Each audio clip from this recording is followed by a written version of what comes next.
తేజో వాసులు అయిన పరిశుద్ధుల యొక్క స్వాస్థ్యం ఉంది. ఆమేన్, ఆమేన్. ఆ పరిశుద్ధుల స్వాస్థ్యములో పాలివాడు నగుటకు నేను పాత్రుడను కావాలి. దానికి నేనేం చెయ్యాలి? స్టెప్ బై స్టెప్ నాలో ఆ పరిపూర్ణత రగలాలి, ఆ పరిపూర్ణత కలగాలి. క్రీస్తుకు కలిగిన సమానమైన సంపూర్ణత కొరకై నేను పాటుపడాలి.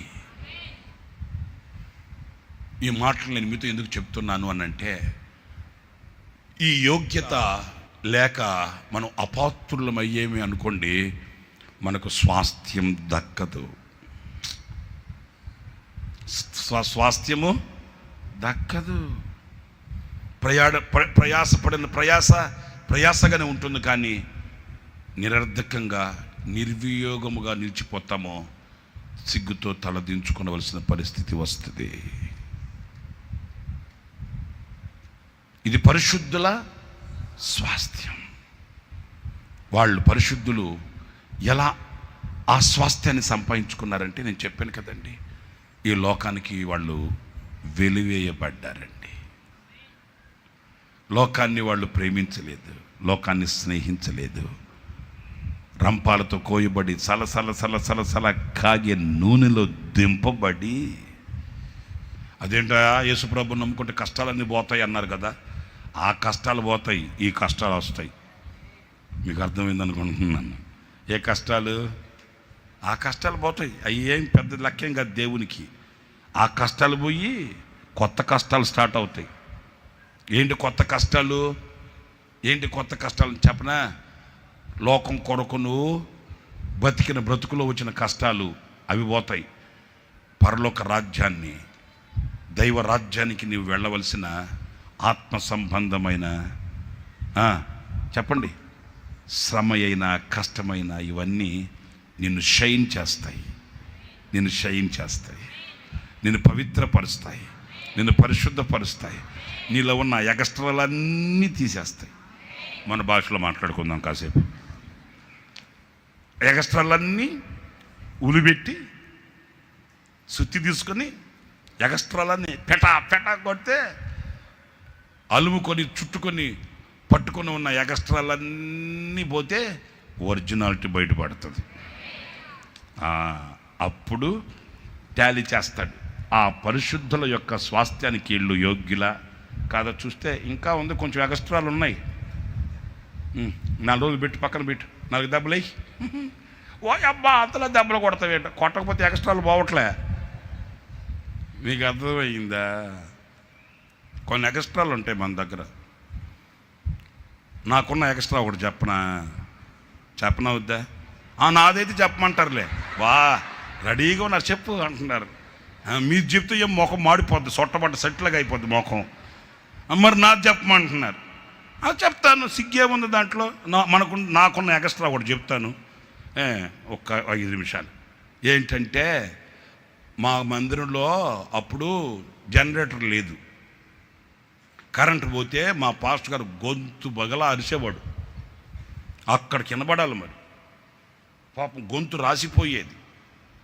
ఇక ఆయన పాపం అలా కష్టపడుతుంటే లక్ష్మీ హైరర్స్ అని మాకు ఒకటి ఉంది. వాళ్ళు అప్పుడే కొత్తగా రక్షింపబడి వస్తున్నారు చర్చికి. వాళ్ళు పాపం మా పాస్టర్ గారు కష్టం చూసి వాళ్ళు అన్నారు, పాస్టర్ గారు అండి జనరేటర్ ఎంత అవుతుందండి అని అడిగారు మా పాస్టర్ గారిని. అప్పుడు మా పాస్టర్ గారు చెప్పాడు, 5 kV generator, Kirloskar generator, 5 kV generator. Sound proof కూడా కాదు అప్పట్లో. నేను చెప్పేది 92, 93 సంవత్సరాల సంగతి చెప్తున్నా. సౌండ్ వచ్చేదే. అప్పుడు మా పాస్టర్ గారు ఇంత అవుతుందండి అట్లా అంటే వాళ్ళు అన్నారు, సరేనండి మేము మాట్లాడుకొని చెప్తాము, మీరు కూడా ప్రార్థనలో పెట్టండి అన్నారు. మా పాస్టర్ గారికి పాపం ప్రాణం లేచి వచ్చింది. ఎందుకంటే చిన్న పరిచర్య, కష్టంతో శ్రమపడి చేస్తున్న పరిచర్య. అప్పుడు మా పాస్టర్ గారు అన్నాడు, ప్రార్థన చేయాలరా నాయన వీళ్ళ కోసం అని చెప్పి బాగా ప్రార్థన చేసేవాడు. మరి వాళ్ళు ఏమనుకున్నారో ఒక ఆదివారం వచ్చి చెప్పారు, ఏమండి మేము ఇంట్లో మాట్లాడుకున్నాము, అప్పట్లో చాలా కాస్ట్ అండి అది, 5 kV జనరేటర్ ఒకటి మందిరానికి కొనిపెట్టాలనుకుంటున్నామండి అన్నారండి. ఇంకా మా పాస్టర్ గారికి సంతోషం అయిపోయి మందిరంలో అనౌన్స్ చేసి ప్రార్థన చేయించాడు. ఇంకా వాళ్ళు కూడా అన్నారు అడ్వాన్స్ కట్టేసామండి, వచ్చే నెల 10వ తారీఖు వస్తుందండి. ఒక ఎగ్జాంపుల్ చెప్తున్నాను, 10వ తారీఖు వస్తుందండి అని చెప్పేశాడు. ఇది ఇట్లా ఉంటుంది వ్యవహారం. సరే అంటే మనకు అన్నీ దేవుడు ఆడియో వీడియో 2 చూపిస్తుంటాడు. జనరేటర్ పోతే కరెంట్ పోతే ఎట్లా ఉంటుంది మీకు తెలియాలి కదా, అందుకని టక్కన అది మళ్ళీ వస్తే ఇట్లా ఉంటుంది. సేమ్ సిచ్యువేషన్ ఇంతే. ఇంకా మా పాస్టర్ గారు ఏం చేశాడు తెలుసా, సంఘంకి అనౌన్స్ చేసి ఇక వచ్చే నెల 10వ తారీఖు వస్తుందని చెప్పారు కదా అని మందిరం వెనుక ఒక షెడ్ వేయించి, ఒక చిన్న షెడ్ వేదికలా కట్టించి దానికి జనరేటర్కి పాపం ఆయన ఆశ అది నీట్గా జనరేటర్ రావడం తినకి తీసుకెళ్ళి ఆ షెడ్లో పెట్టేయచ్చు అనమాట. అన్ని ఏర్పాట్లు చేసి పెట్టాడు. మేము ఎప్పుడు పాస్టర్ గారికి హెల్ప్ చేస్తూ చిన్న పిల్లలమే, నేను అటువైపు యాంప్లిఫైర్ను ఒక చిన్న ఎక్కువ ఒకటి ఉండేది, 120 యాంప్లిఫైర్ ఒకటి, 75 యాంప్లిఫైర్ ఒకటి ఇచ్చే రేసన్న గారు మాకు పరిచయకి అక్కడ మా పాస్టర్ గారికి. ఇవి అంతే, ఒక 3 యాంప్లిఫైర్లు చిన్నవి. అది కూడాను ఆ ఎక్కువ ఎలాంటిదంటే దానికి బుద్ధి ఉంటే పని చేస్తుంది, లేకపోతే నేను చేయనువో అంటది. మా పాస్టర్ గారు మమ్మల్ని తీసుకుని చెన్నైకి తీసుకెళ్ళి దాన్ని రిపేర్ చేయించేవాడు. రిపేర్ చేయిస్తే బాగుంటుంది. విచిత్రమైన సంగతి ఏం తెలుసా, మళ్ళీ మా మందిరికి వచ్చి పెడితే పని చేయదు. ఎందుకంటే దాన్ని చెన్నై నుంచి కదలకుండా తీసుకొని రావాలి, భలే బడాయి దానికి. అందుకని మా పాస్టర్ గారు కుర్చీలో బస్సులో మమ్మల్ని కూర్చోబెట్టి మా ఒళ్ళో దాన్ని పెట్టేవాడు. కదలకుండా తీసుకొని వచ్చి ఆదివారం పెడితేనే అలో అంటే అలో అలో అంటది. దానికి తిక్కరేగిందనుకో తిప్పేమంటే అంటది. ఇక చాలా జాగ్రత్తగా చూసుకునేవాడు మా పాస్టర్ గారు. మాతో కూడా చెప్పాడు, రే అట్లా అనేవాడు. సరే ఒక మాట చెప్తేనేనండి, నేనేమో అక్కడ తబలా పెట్టుకొని మైక్ సెట్ దగ్గర కూర్చొని ఒక చేత్తో మైక్ ఆపరేట్ చేసుకుంటూ తబలా సెట్ పెట్టుకునేవాడు. మైక్ ఆపరేట్ అంటే పెద్ద గిక్సర్లు కాదు, అక్కడ 3 యాంప్లిఫైర్లు అంతే. ఎడం చేత తిప్పుకునేవాడిని పెట్టుకునేవాడిని తబలా. సరే అయిపోయిందా. ఇప్పుడు మా పాస్టర్ గారు ఎగస్ట్రా గురించి చెప్తున్నా, మర్చిపోవద్దు. ఓకే, మా పాస్టర్ గారు సంఘంలో అనౌన్స్ చేసి షెడ్ గిడ్డ అంతా గట్టి, అయ్యా మీరు వెళ్ళిపోయినాక కళ్ళు తిరిగి పడిపోయేటట్టున్నారు. షెడ్ గిడ్డ అంతా గట్టి పెట్టాడు కదా. ఇక 10వ తారీఖు ఎప్పుడు వస్తుందని కాసుకొని ఉన్నాం మేము. సరే ఇంకొక మాట చెప్తానేనండి, మేము 5-6 మంది ఉన్నాం. నేను, శాంతివర్ధన్ అని అతను, తర్వాత మోషి అని ఒక అబ్బాయి ఉన్నాడు, అతను స్టీవెన్ అని ఒక అబ్బాయి ఉన్నాడు, అతను, ఇంక మేము ఒక 5-6 మంది పిల్లలు, ఒకే జంట. కోళ్ళ ఫారంలో కోళ్ళు ఉంటాయే ఒకే సైజు అట్టున్నాం. మా పాస్టర్ గారికి హెల్ప్ చేస్తా. ఇప్పుడు మాకు ఒక తర్కం ఏంటంటే, కొత్త జనరేటర్ వస్తే ఎవడు మొట్టమొదటి స్టార్ట్ చేయాలి దాన్ని, ఎవడికి బయటికి రాకుండా ఎవడికి వాడికి ఆశ ఉంది, నేను స్టార్ట్ చేయాలి ఉంటుంది కదండి ఎగస్ట్రాలు. సరే అసలు ఎగస్ట్రా చెప్తానండి. 10వ తారీఖు వచ్చిందా, జనరేటర్ తెచ్చారా, పచ్చగా కలర్ కొట్టి కొత్త సీల్ పీస్ అండి, ప్లాస్టిక్ కవర్లు కూడా తీసుకుని వచ్చి వ్యాన్లో మందిరంలో దింపి దాన్ని ఆ షెడ్లో స్టేజ్ మీద పెట్టారు. దానికి వేదిక కట్టి పెట్టాడా. ఇక మా పాస్టర్ గారి మొక్కలో ఎలుగు. మాకంటే ఎట్టని తెలుసా, ఆదివారం అర్ధగంట ముందే వచ్చి కూర్చుంటున్నాం. ఎందుకో వేద్దామని.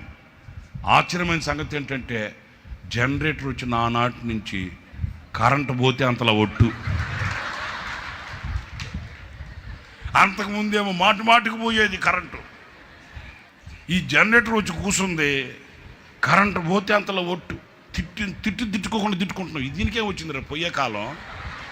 ఒక్కసారి అటు పోయి రావచ్చు కదా, అంటే పోతే కదా అది పోతే కదా మేము వెళ్ళి జనరేటర్ స్టార్ట్ చేయడానికి. నిజమే చెప్పామాట. నెల అయిపోయింది, 2 నెలలు అయిపోయింది, కరెంటు పోతే మీ మీద ఒట్టు. మాకు వాక్యం మీద దృష్టి లేదు. పిల్లలు అయిపోయాం మేము.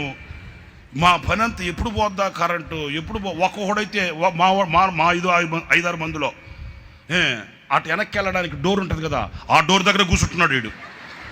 నేనేమో అక్కడ కూర్చోడానికి లేదు నాకు, ఎందుకంటే నాకు తబలా సెట్ ఒకటి ఉంది, మైక్ సెట్ ఒకటి ఉంది. నేను చూసి నాకు అర్థమైపోతుంది, ఓ వీడు ఫస్ట్ లైన్లో ఆ లాస్ట్లో కూర్చున్నాడంటే వీడు వెళ్ళిపోయేటట్టున్నాడు అనుకుంటున్నా. ఏం చేస్తాం, తప్పదు కదా. సరే 2 నెలల తర్వాత దేవుడు మహా అత్యున్నతమైన కృప ఒకరోజు కరెంటు పోయిందా, గుండె కరెంటు పోగానే అసలు నిండిపోయింది. దేవా స్తోత్రం, కరెంటు వస్తే అంటారు అట్లాగా, మాకేమో కరెంటు పోగానే స్తోత్రం వేసయ్యా అనుకొని కళ్ళు తెరిచేసరికి మా దగ్గర మోషి అని ఒకడు ఉండేవాడు. వాడు అక్కడ కూర్చొని ఉన్నాడు కదా, ఆడు కరెంటు పోయిందో లేదో టక్కుమని లేచి డోర్ తీసుకొని పరుగు వెళ్ళిపోయాడు. నాకెక్కింది కిక్కు. ఒరే, ఈ సౌండ్ సిస్టమ్ పెట్టేది నేను, తబలా వాయించేది నేను, నాకంటే ముందు వెళ్ళిపోతావా, కొట్టేవరా ఛాన్స్, సరిపో కర్రీ మొహం కూడా పో చేసుకోపో అనుకొని గుండెల్లో మాత్రం రగిలిపోతుంది, కోపం రగిలిపోతుంది. ఏం చేస్తాం, ఏం చేయలేమే, మనమేమి ఇక్కడ కూర్చోవాలి, సౌండ్ సిస్టమ్ అక్కడ కూర్చోవాలి, ఏం చేయలేం కదా. పో, ఇక్కడ రాసుకోవాలి, ఇక్కడ రాసి పెట్టుండాలరా, నీకు ఇక్కడ రాసిందిరా, కొత్త జనరేటర్ స్టార్ట్ చేయాలని ఇక్కడ రాసింది నీకు, పో అనుకున్నాను. సరే అయిపోయి అని కూర్చొని ఉన్నా. వీడు వెళ్ళాడా, 3 నిమిషాలు అయింది, 5 నిమిషాలు అయింది, 7 నిమిషాలు అయింది, స్టార్ట్ అవ్వట్లే. మామూలుగా కరెంటు పోతే మా పాస్టర్ గారు పట్టించుకునేవాడు కాదు, మైక్ పక్కన పెట్టి ఆ ప్రియులారా ఏంటంటే అనేవాడు. ఇప్పుడు మాట్లాడట్లే, ఎందుకని జనరేటర్ వచ్చింది కదా, చేస్తారు కదా అని. కరెంటు పోయిందా, మా పాస్టర్ గారు పాపం ఆయన ఆశ ఆయనకు ఉంటుంది కదా, ఎవరికైనా ఏమండే, ఇప్పుడు రూపాయి రూపాయి రూపాయి రూపాయి రూపాయి పోగేసుకున్న వాడికి తెలుస్తుంది రూపాయి విలువేంటో.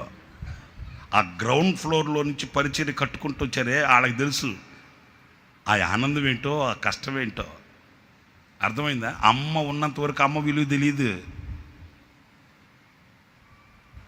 ఇప్పుడు ఆ గ్రౌండ్ ఫ్లోర్లోంచి వచ్చిన వాళ్ళకి తెలుస్తుందండి ఆ సంతం. ఇప్పటికీ నేను దేవుని సాక్షిగా చెప్తున్నా, చిన్న వస్తువు ఏదన్నా నేను పరిచర్యలో కొనుక్కున్నానంటే 10 సార్లు తుడిచి పెట్టుకుంటానట్లని. ఎందుకంటే నా ఆత్మీయ తండ్రి దగ్గర నేను నేర్చుకున్న పద్ధతులు కొనడం ముఖ్యం కాదు, దాన్ని కాపాడుకోవడమే ముఖ్యం. నాకు ఎప్పుడో ఒక చిన్న కెమెరా ఇచ్చాడు అన్న, చిన్న కెమెరా. అన్న వాడి బ్లూ కలర్ది వాడి నాకు ఇచ్చాడు, ఆయన వాడుకో అన్నాడు. అప్పుడు ఇప్పటికీ 10 లింగా పెట్టుకొని ఉన్నా దాన్ని. ఎందుకు అన్నాడు ఎందుకు, అక్కడికి వెళ్ళి ఏసన్న గారు ఇచ్చాడని చెప్పి దండం పెట్టుకోవడానికి కాదు, జాగ్రత్త. నా తండ్రి ఇచ్చాడు కదా, ఆ అభిమానం, ఆ జాగ్రత్త. ఎందుకంటే మేము అక్కడి నుంచి వచ్చాం. తబలా బ్యాగ్ 250 రూపాయలు.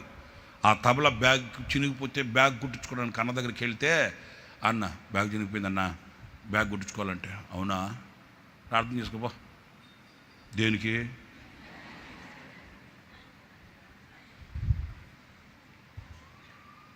ఇంచుమించు 8 నెలల బతిమాలెం. సింగపూర్ వెళ్తుంటే అన్న కూల్పిక్స్ 4400 అని ఒక కెమెరా వచ్చింది, భలే ఉంటుంది. సాక్ష్యాలు అప్పుడు బలిపెట్ట మాసపత్రికలు వేసేవాళ్ళమే. ఆ చిన్న కెమెరాతో వెళ్ళి తీసుకుని వచ్చి ఆ సాక్ష్యాలన్నీ గుర్తుపెట్టుకొని రాయాలంటే కొంచెం కష్టంగా ఉంటుంది. కూల్పిక్స్ 4500 అని కెమెరా ఒకటి వచ్చింది, చిన్నది. మోహన్ సి లాజరస్ గారు వాళ్ళ టీం వాడుతున్నారు. అదైతే ఫోటో తీసి ఫోటో మీద బటన్ నొక్కి వాయిస్ రికార్డ్ చేసేయచ్చు. పేరు, ఊరు, సాక్ష్యం టక్క 4 మాటలు చెప్పేస్తే అది ఉండిపోద్ది. తర్వాత మరలా ఇయర్ ఫోన్స్ పెట్టుకుని సాక్ష్యం రాసుకోవచ్చు. అది చెప్పి అన్నకి అదొకటి కొని పెట్టండి అన్న అంటే 8 నెలల్లో 8 గుర్తొచ్చినప్పుడల్లా వెళ్ళడం, ఆ మాట ఈ మాట మాట్లాడి అన్న దగ్గర ఆ మాట ఈ మాట అంటే పరిచర్య గురించి. సందు దొరికింది, అయ్యగారికి మూడు బాగుంది అనుకున్నాం అనుకో, పక్కకి వెళ్ళి అన్న కెమెరా అన్న ఉన్నదాంతో సరిగా తీయండి అనేవాడు. 8 నెలల తర్వాత సింగపూర్ నుంచి వస్తే తెచ్చాడు, దేవుడి దేవల్ల తెచ్చాడు అన్న సంగతి మాకు లూప్ లైన్లోంచి తెలిసింది. లూప్ లైన్లోంచి తెలిసింది. అది కూడా ఏంటి, సింగపూర్లో ఉన్న మిల్టన్ లాజరస్ గారు చెప్పాడు, అన్న మీరు అడిగేది కెమెరా రాసి ఇచ్చారంట కదా, చీటీలో రాసిచ్చారంట కదా, రాసిమ్మన్నాడు అన్నే, రాసిచ్చారంట కదా, సేమ్ అదే తీసి పంపించాను, అదో కాదో ఒకసారి చూసుకోండి అని ఆయన చెప్పాడు మాతో. ఈయన చెప్పడే. సరే మీకు ఒక మాట చెప్తే నేనండి, తెచ్చాడా ఇస్తేగా, పని లేకపోయినా రూమ్కి వెళ్ళడం అన్న వందనాలు అన్నా. ఏంటి అదే బయలుదేరుతున్నాం మనం కూటానికి. బయలుదేరండి. అబ్బా, తేవడానికి 8 నెలలు పెడితే అది మాకు ఇవ్వడానికి 5 నెలలు పట్టింది. నిజం. సరే, ఇంకొక తిరుగు చెప్పనా? ఇవ్వడానికి 5 నెలలు పడితే కెమెరా ఇచ్చాడు, బ్యాటరీ ఇవ్వాల. కెమెరా ఇచ్చి బ్యాటరీ బ్యాగ్ సూట్ కేసులో ఎక్కడ ఉంది, ఎతికిస్తాను, తీసుకెళ్ళు. బ్యాటరీ లేని కెమెరా ఎందుకు? రోజు చూసుకోవడం. కెమెరా, నీకు బ్యాటరీ లేదు, ఏం చేస్తాం? నీకు బ్యాటరీ లేదు, నాకు లాటరీ లేదు. అట్లా మరలా ఒక 3-4 నెలల తర్వాత ఏం చేశాడు తెలుసా? అన్న బ్యాటరీ అన్న చూడాలిరా, సూట్ కేసు తీసి చూడాలి, నాకు టైం ఎక్కడ చెప్పు. సరేనన్నా. వచ్చాడు. 3-4 నెలల తర్వాత వెళ్ళి, అన్న బ్యాటరీ అన్న, ఇట్రా, ఇదిగో 750 రూపాయలు, ఇది తీసుకెళ్ళి విజయవాడ ఎన్టీఆర్ కాంప్లెక్స్ ఉందే, అక్కడ ఉంటే తెచ్చుకోపో. ఏంటి బ్యాటరీ? కెమెరా ఎక్కడిది? సింగపూర్ది. బ్యాటరీ ఎక్కడిది? కుదురుతుందండి అన్న. సరే, ఏం చేస్తాం? 750 రూపాయలు తీసుకొని బస్సు ఎక్కి ఎన్టీఆర్ కాంప్లెక్స్కి వెళ్ళి ఎంత ఎతికినా బ్యాటరీ దొరకదని తెలుసా ఆయనకి. ఎతికి అబ్బే నో, మాకు ఇంకా రాలేదండి, అది అక్కడ దొరకదండి, అది ఇంపోర్టెడ్ అండి అంటున్నారు. ఏం చేసేది? తిరిగి సాయంకాలం కలిసిపోయి వచ్చా. అన్న దగ్గరికి వెళ్ళి, అన్న దొరికిందా? ఎక్కడ దొరుకుతుందో? లేదన్న, ఎక్కడ దొరకలేదన్న. అంటే ఆ డబ్బులు తీసుకొని అదిగో మంచం మీద పెట్టిన, తీసుకెళ్ళు అన్నాడు. సోడి నేను ఎందుకు చెప్పాను తెలుసా? వస్తువు యొక్క విలువ తెలుసండి. ఆ బాధ ఆయన కావాలని చేయలే, కావాలని అట్లా టార్చర్ పెట్టడం కాదు, ఆ వస్తువు మీద బాధ్యతను పెంచడానికి. సరే, ఇప్పుడు అసలు సంగతి చెబుతానేనండి. వీడు వెళ్ళాడా?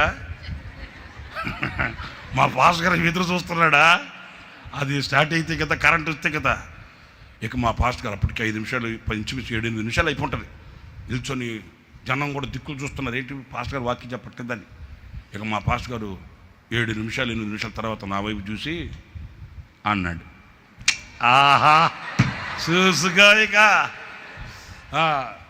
ఇట్లా అన్నాడు. అంటే నువ్వు వెళ్ళరా అని వెళ్ళా. ఇంకా పెద్ద ఆయన పర్మిషన్ ఇచ్చాడుగా, వెళ్ళా. విచిత్రమైన సంగతి చెప్పనా? నేను వెళ్ళేసరికి వాడు మోషే అనే పిల్లడు నాతో తోడే జనరేటర్ చుట్టూ తిరుగుతూ ఉన్నాడు. ఏది మన గుణదల చర్చి చుట్టూ తిరుగుతుంటారు కదా. నేను ఏరా అన్నాను. అన్న దీన్ని ఎట్లా స్టార్ట్ చేయాలి? నాకు ఇంకా మా పాస్ గారు పర్మిషన్ ఇచ్చా వెళ్ళమని. వెళ్ళాను, చూసానా, కోపం వచ్చి తిట్టా. ఎట్లా స్టార్ట్ చేయాలి అంటున్నావే? స్టార్ట్ చేయడం తెలియదు, ఎందుకు వచ్చాను ఇక్కడికి? తెక్కలోడా బుద్ధి ఉందా నీకు? బుర్రకాయలో ఉందంట జ్ఞానం నీకు? ఎవరు రమ్మన్నాడు నేను ఇక్కడికి? బుద్ధి ఉందా నీకు? ఏమన్నా మేము లేవా? మాకు తెలియదా? మాకు చెప్పచ్చుగా. ఇక దుమ్ము రేపేశా అంతే. వాడు అంటాడు, అంటే ఎక్కడ నాకేం అర్థం కావట్లే. అర్థం కావాలని ఎందుకు వచ్చావా ఇక్కడికి? పనికి మళ్ళీ లేకపోతే మాతో పుట్టాడే కదా, ఫ్రెండ్సే కదా, మేమంతా కలిసి కట్టుగా పరిచర్యలు పాస్ గారికి సహాయం చేస్తున్నాగా. ఆ స్వతంత్రత ఉంటుందా ఉండదా? చెప్పరేంటి? నిలబడి దుమ్మునే జరగవా అని అక్కడ హ్యాండిల్ తాడు కట్టి, ఆ తాడుకు తగులుచున్నారు హ్యాండిల్, స్టార్ట్ చేసే స్టాండ్ అది. ఆ హ్యాండిల్ తీసుకొని జనరేటర్కి ఇన్సర్ట్ చేసి అని ప్రాణికి తిప్పానే కానీ డిగ్ డిగ్ డిగ్ డిగ్ డిగ్ డిగ్ డిగ్ డిగ్ డిగ్ డిగ్ స్టార్ట్ అయింది. స్టార్ట్ అయిపోయిన తర్వాత మరలా ఆ హ్యాండిల్ తీసేయాలంట, అది తెలియదు నాకు. మరి ఎగస్ట్రాలు అంటే ఇట్లాగా ఉంటాయి, వాడిని అంతలా తిట్టి స్టార్ట్ చేసిన తర్వాత హ్యాండిల్ తీసేయాలంటే అది తెలియదు మనకు. 4 రౌండ్లు తిప్పానా, 5వ రౌండ్ దగ్గర నుంచి నన్ను తిప్పుతుంది అది. గిర్ర చేయి తిరుగుతుందా, ఒరే ఒరే ఒరే అని వాడంటాడు. ఏంటన్నట్టు అరుస్తున్నావు? అయ్యా బాబు, ఇంకో మాట చెప్పనా, వాడికి తీసేది తెలీదు, నాకు తీసేది తెలీదు. వాడికి స్టార్ట్ చేసేది తెలీదు, నాకేమో తీసేది తెలీదు. ఇద్దరం జరిపోయి వాడు నన్ను చూసి ఏంటన్నాడు, తిరుగుతున్నావు ఏంటి నువ్వు ఒరే, తిరిగాలి కాదురా, ఎట్లా కావాలరా అంటే నాకేం తెలుసు అన్నా అంటున్నాడు. అయ్యా సత్యం రా బాబు అని ఏం చేశాను, ఇంకా మనం ఇట్లాగే తిరిగే ఉంటే ప్రాణం పోద్దురా బాబు అని ఎట్టకేలకు బతకాలని విడిచిపెడితేనండి ఆ హ్యాండ్ కర్రని తిరుగుతూ కాటిని ఇచ్చి ఈ చెయ్యి ఇంతలో వాసిపోయిందండి. అమ్మా అని చెయ్యి తీసా, చెయ్యి అప్పటికే వేసింది షాట్. ఎప్పుడైతే క్యాకేసానో విచిత్రమైన సంగతి చెప్పనా, ఇదంతా మా పాస్ గారు అక్కడ నిలబడి చూస్తూనే ఉన్నాడు. ఏది నేను ఆయన తిట్టింది, ఆ హ్యాండిల్ పెట్టింది, నేను కాసేపు దాన్ని తిప్పింది, ఆ తర్వాత అది నన్ను తిప్పింది. మా పాస్ గారు ఏరా అన్నాడు. ఏమిలే, ఇప్పటికి కూడా అలాగ తలంచుకొని నవ్వుకుంటానండి. తగిలిందా, వాసిపోయిందా, వెనక్కి తిరిగి చూస్తే మా పాస్టర్ గారు ఏరా, ఏమిలే వాసిపోయింది. మా పాస్టర్ గారు అన్నాడు, ఎందుకురా నీకు అంత కోపం, ఎగస్ట్రాలు నీకేందా. ఆ రోజు తగిలిన దెబ్బ అట్లాంటి ఎగస్ట్రాలు ఇంకెప్పుడు చేయలే, ఎందుకంటే వాసిపోద్ది. మీకు అర్థమైందా? ఇట్లాంటివన్నీ ఏం చేస్తాడంటే దేవుడు ఒక దెబ్బ కొట్టి, మీకు అర్థమైంది కదా, సరిగ్గా ఒక దెబ్బ కొట్టి ఇట్లాంటి ఎగస్ట్రాలన్నీ కట్ చేసి ఒరిజినాలిటీ ఉంటుంది దాన్ని బయటికి తీస్తాడు. హల్లెలూయా, హల్లెలూయా. మనం కష్టం అనుకోకూడదండి. ఏంటి ఇలా చెక్కుతున్నారు, ఇలాగ కొడుతున్నారు, ఆ ఎగస్ట్రాలన్నీ, ఆ వేస్ట్ అంతా ఏమవ్వాలి, పోవాలి. అప్పుడు అదిగో ఆ తేజోవాసులైన పరిశుద్ధుల యొక్క స్వాస్థ్యంలో ఒక యోగ్యమైన పాత్రగా. హల్లెలూయా, హల్లెలూయా, హల్లెలూయా.